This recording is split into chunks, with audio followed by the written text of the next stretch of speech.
Curvas y patrones. Además de los componentes físicos, EPANET utiliza tipos de objetos informativos, como curvas y patrones, que describen el comportamiento y los aspectos operacionales de un sistema de distribución. Curvas. Las curvas son objetos que representan la relación existente entre pares de datos por medio de dos magnitudes o cantidades. Dos o más objetos pueden formar parte de una misma curva. Un modelo de EPANET puede utilizar los siguientes tipos de curva: curva de características de una bomba, curva de rendimiento, curva de volumen, curva de pérdidas. Curva característica de una bomba. La curva característica representa la relación entre la altura y el caudal que puede desarrollar a su velocidad nominal. La altura es la energía que la bomba aporta al agua y se representa en el eje Y, en metros. El caudal se representa en el eje horizontal, X, en litros por segundo.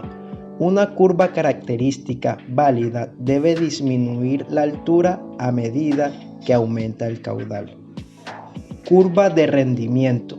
La curva de rendimiento determina el rendimiento de la bomba en porcentaje con función del caudal de la bomba en litros por segundo.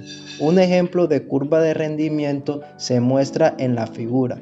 Representa el rendimiento total, es decir, contempla tanto el rendimiento mecánico de la bomba como el rendimiento eléctrico del motor de esta.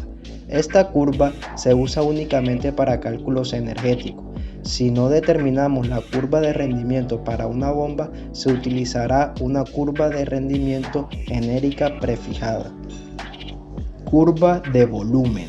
La curva de volumen determina cómo el volumen del agua en el tanque en el eje Y varía en función del nivel del agua en el eje X, en metros. Se usa cuando es necesario representar exactamente tanques cuya sección transversal varía con la altura.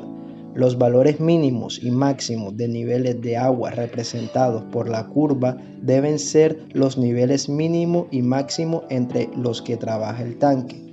Un ejemplo de la curva de volumen de un tanque se muestra a continuación.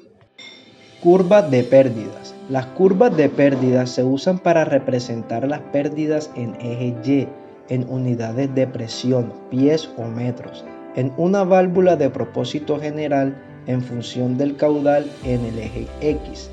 Esto nos da la oportunidad de modelizar dispositivos y situaciones con una relación de pérdida caudal específica, tales como válvulas de control de flujo o de control de flujo inverso, turbinas y descensos dinámicos del nivel del pozo.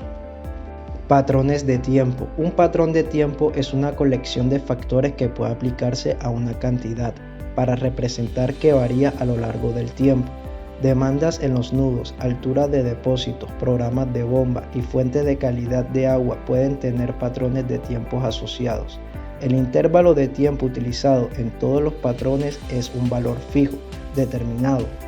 Dentro de este intervalo, la cantidad asociada permanece constante, igual al producto de su valor nominal y el factor en ese periodo de tiempo. Además, todos los patrones deben utilizar el mismo intervalo de tiempo. Cada uno puede tener un diferente número de periodos. Cuando el reloj de la simulación exceda el número de periodos en el patrón se reiniciaría de nuevo al primer periodo. Como ejemplo de cómo trabaja un patrón de tiempo, consideramos un nudo de conexión con una demanda media de 20 litros sobre segundo, suponiendo un intervalo de tiempo de 4 horas y un patrón con los siguientes factores específicos de la demanda en el nudo. Entonces, a lo largo de la simulación, la demanda real en el nudo será D,